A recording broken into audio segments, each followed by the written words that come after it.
함께 읽으실 하나님의 말씀은 출애굽기 17장 1절에서 7절입니다.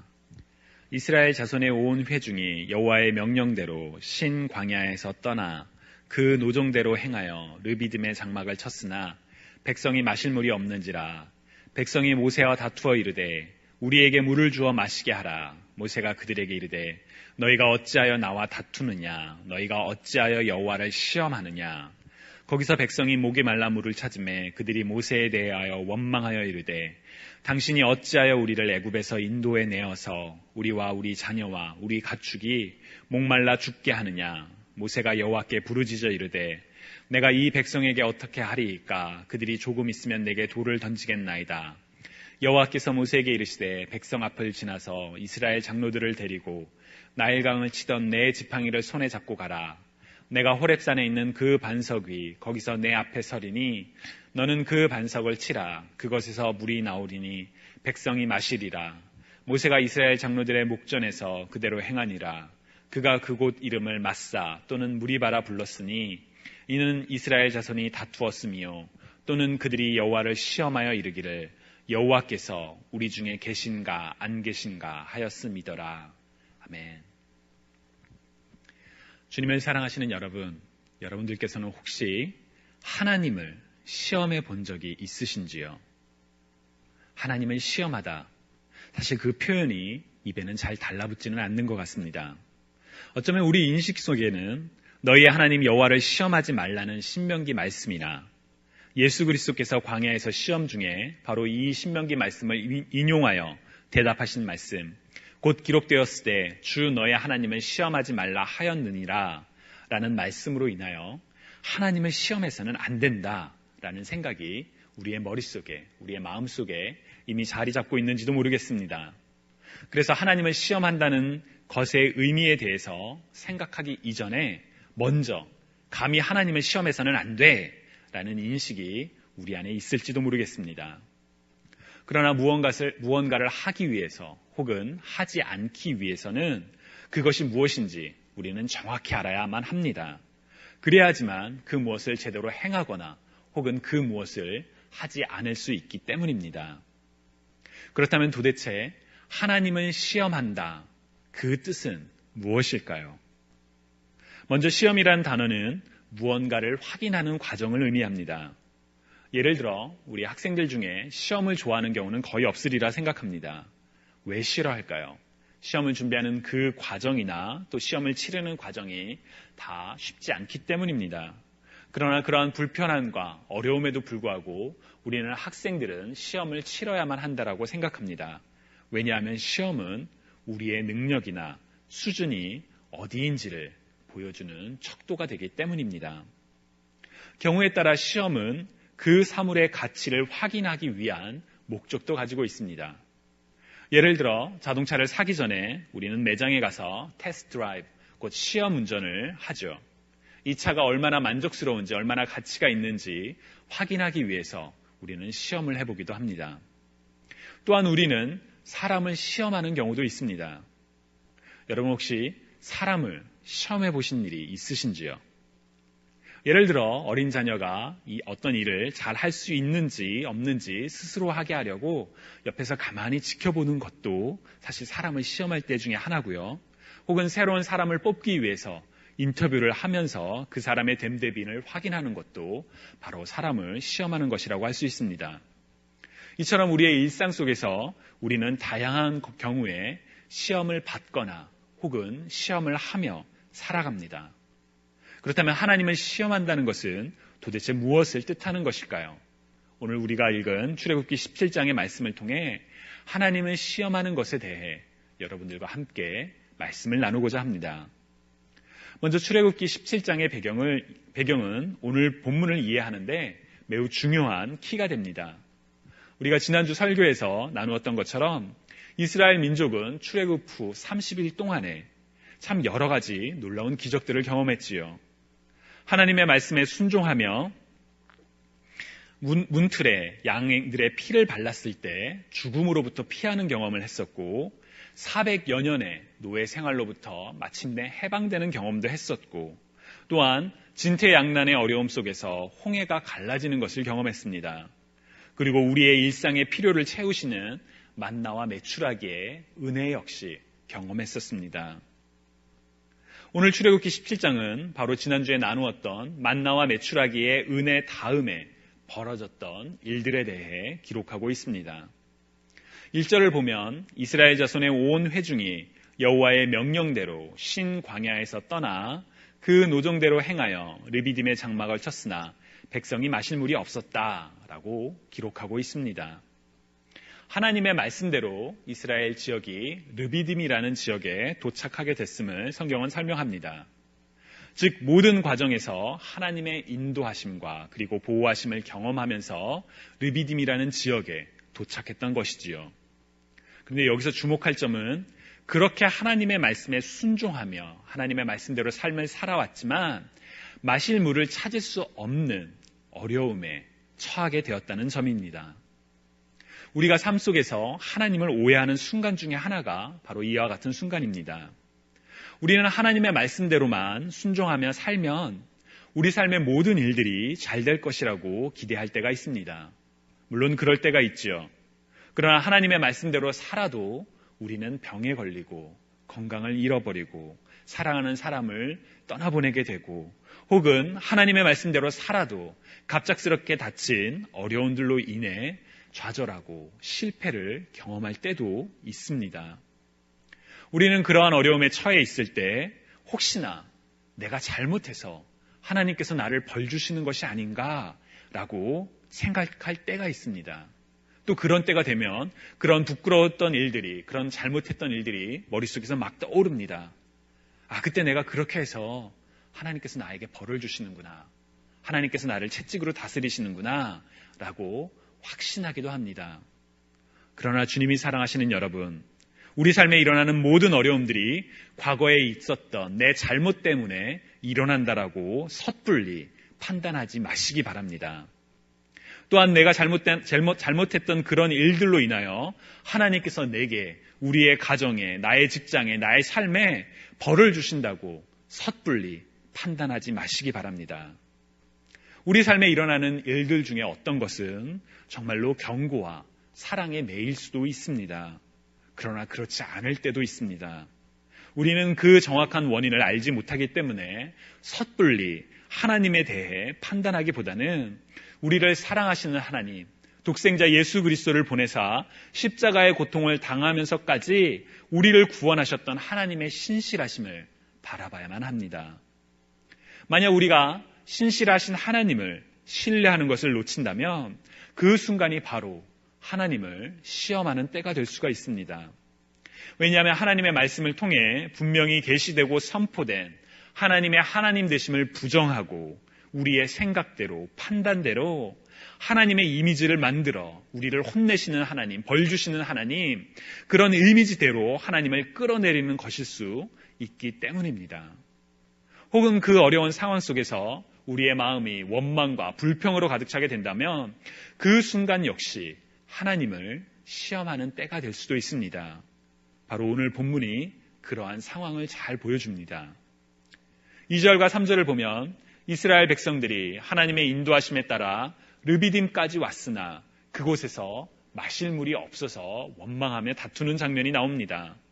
2절을 보면 백성이 모세와 다투어 이르되 우리에게 물을 주어 마시게 하라고 모세를 향하여 질책하고, 또한 3절에 기록된 것처럼 어찌하여 우리를 애굽에서 인도해 내어서 우리와 우리 자녀와 우리 가축이 목말라 죽게 하느냐라고 불평과 원망하는 장면이 나옵니다. 그때 모세는 너희가 어찌하여 나와 다투느냐, 너희가 어찌하여 여호와를 시험하느냐라고 대답을 합니다. 모세를 향한 백성의 원망은 우리가 지난주에 나누었던 것처럼 모세가 아닌 모세를 부르시니, 모세를 세우시니 곧 하나님에 대한 원망이었습니다. 그리고 모세는 그러한 백성들의 원망에 대하여 어찌하여 하나님을 시험하느냐라고 반문을 합니다. 왜 모세는 하나님을 시험하느냐라고 물었을까요? 그것은 이스라엘의 원망에 하나님 되심에 대한 부정이 전제되어 있었기 때문입니다.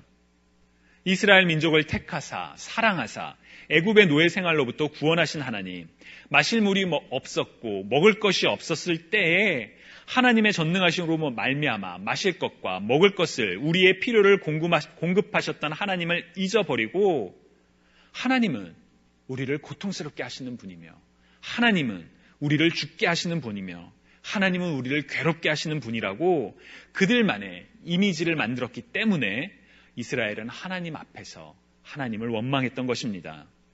즉 하나님의 하나님 되심을 의심하고 심지어 부정했던 일, 그것이 바로 하나님을 시험하는 것이었습니다. 설교를 시작하며 처음 드렸던 질문을 다시 드리고자 합니다.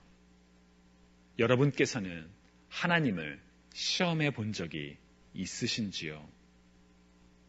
우리가 말로는 하나님은 시험한 적이 없다라고 생각할지 모르지만 우리 삶 속에 처했던 어려움들로 인해 하나님의 하나님 되심을 부정하고 하나님을 향한 믿음을 잊어버리고 심지어 원망했던 적이 있었다면 그때가 바로 하나님을 시험했던 때가 아닐런지요.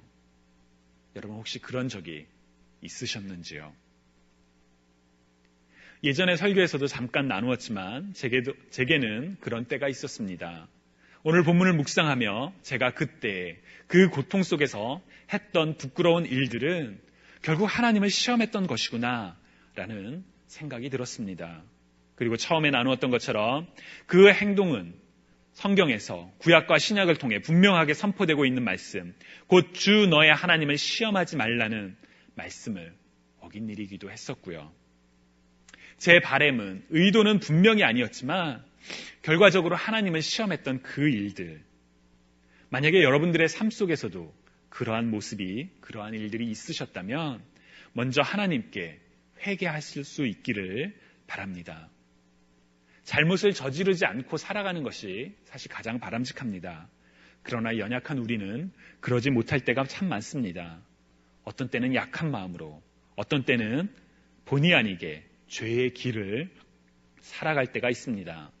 그러나 바로 그때 중요한 것은 그 죄악을 덮고 가는 것이 아니라 그 죄악을 하나님께로 가져 나오는 것입니다. 언젠가 나눌 기회가 있겠지만 이스라엘 역사에서 가장 위대한 왕이라고 불렸던 다윗은 완전한 사람은 아니었습니다. 그의 삶을 성경을 통해 잘 살펴보면 그가 의롭고 선한 삶을 살았던 경우도 있었지만 어떻게 사람이 저렇게 행동할 수 있을까라고 싶을 정도로 부끄러운 삶의 모습을 보인 적도 있었습니다. 그럼에도 불구하고 성경은 다윗이 하나님의 마음에 합한 사람이었다라고 증거합니다. 저는 그 이유가 다윗이 잘못했던 순간에, 그의 삶에서 실패했던 바로 그 순간에 하나님께 나와 전심으로 회개했기 때문이라고 믿습니다. 우리 모두를 포함하여 누구나 잘못된 길을 갈 수 있지만 그 잘못된 길을 깨달았을 때 하나님께 나아와 자비와 용서를 구하는 그 모습이 바로 연약한 우리가 하나님 앞에서 행해야 할 삶의 모습입니다. 주님이 사랑하시는 여러분, 만약 우리의 삶 속에 그렇게 하나님을 시험했던 일들이 있었더라면 하나님께 나아와 그때의 부끄러움을 고백하고 용서를 구하는 저와 여러분이 되시기를 주님의 이름으로 간절히 축원합니다. 오늘 우리가 읽은 본문은 그렇게 하나님을 시험했던 자들이 기억해야 할 두 가지 중요한 일들을 우리에게 알려줍니다. 하나는 본문 5절부터 7절에 기록된 것처럼 하나님께서는 이스라엘의 계속된 원망에도 불구하고 하나님의 하나님 되심을 시험했음에도 불구하고 그들을 향한 인내와 자비로 그들의 필요를 채워주셨다는 점입니다. 출애굽기 15장에서 마라에서 물이 없다며 물이 쓰다며 원망하는 백성들에게 쓴 물을 단물로 바꾸어 주셨고, 출애굽기 16장에서 먹을 것이 없어서 불평하고 원망하는 백성들에게 만나와 메추라기를 주셨고, 그리고 이제 출애굽기 17장에서 물이 없다고 다시 원망하는 백성들에게 여전히 호렙산의 반석을 통해 물을 제공해 주셨습니다. 이처럼 하나님께서는 계속되는 원망과 불평에도 불구하고 여전히 그들을 용서하시며 그들의 필요를 채워주셨습니다. 왜냐하면 하나님께서 이스라엘 민족을 사랑하셨기 때문입니다.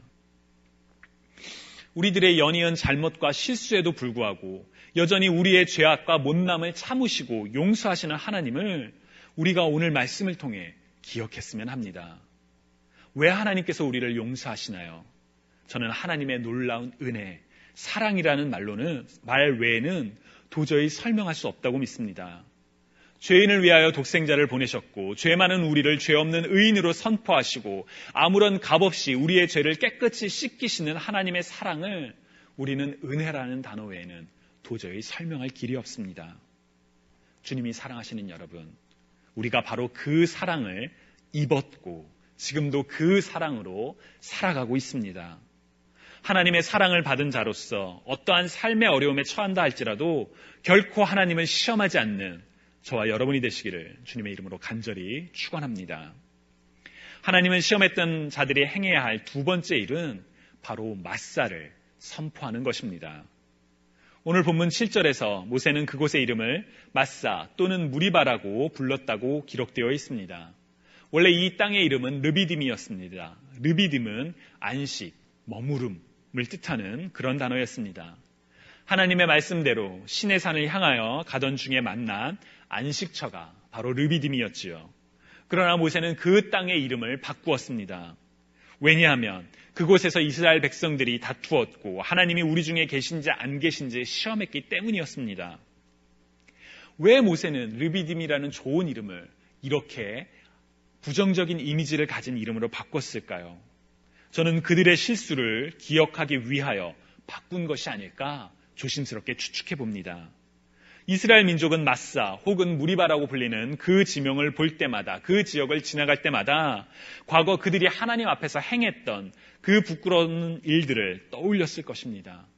하나님을 원망하며 시험했던 일. 그러나 그것에서 그치지 않지요. 그럼에도 불구하고 그들을 용서하셨던 하나님의 구원도 함께 기억했을 것입니다. 즉 부끄러운 과거의 역사이지만 그 역사를 통해 현재와 미래에서 다시는 그 잘못을 반복하지 않기를 다짐하기 위해 또한 그럼에도 불구하고 선포된 하나님의 사랑을 기억하기 위해 그 땅의 이름을 바꾼 것이라고 생각합니다. 만약 우리의 삶 속에서도 이스라엘 민족이 행했던 것처럼 하나님을 시험했던 부끄러운 순간이 있었더라면 그 순간을 우리 인생의 맞사라고 선포해보면 어떨까요? 부끄러운 과거를 갖고 계속 죄책감에 빠지기 위한 선포가 아니라 그나라의 잘못을 통해 다시는 그런 부끄러운 삶을 살지 않겠다고, 다시는 내 인생에 어떠한 어려움을 만나더라도 하나님을 원망하거나 불신하지 아니하며 하나님을 결코 시험하지 않겠다라는 다짐을 했으면 합니다. 또한 그 맞사의 어려운 순간에도 불구하고 여전히 그때에도 우리를 사랑하셨던 하나님이, 그때에도 우리를 구원하셨던 하나님께서 지금도 동일하게 우리를 사랑하시며 구원의 길로 인도하고 계시다는 것을 믿음으로 선포하는 그런 계기가 되었으면 합니다. 그래서 지금 당장은 아무것도 보이지 않아 걱정과 두려움이 앞서지만 그럼에도 불구하고 우리를 사랑하시며 구원하시는 하나님의 은혜를 경험하게 될 것을 확신하며 살아가는 저와 여러분이 되시기를 주님의 이름으로 간절히 축원합니다. 주님이 사랑하시는 여러분, 어떠한 상황에도 하나님을 시험하지 않는 저와 여러분이 되시기를 바랍니다. 만약 지금 우리의 어려운 상황으로 인하여 의심하며 원망하며 절망하며 하나님을 시험하고 있다면 그 길에서 떠나 하나님의 하나님 되심을 믿음으로 선포하는 저와 여러분이 되시기를 바랍니다. 만약 우리의 삶 속에서 하나님을 시험했던 부끄러운 순간이 있었더라면 그때를 우리 인생의 맞사로 기억하며 이제 다시는 우리의 삶 속에서 하나님을 시험하지 않겠다고 다짐하며 하나님의 인도하심을 확신하며 살아가는 저와 여러분이 되시기를 주님의 이름으로 간절히 축원합니다.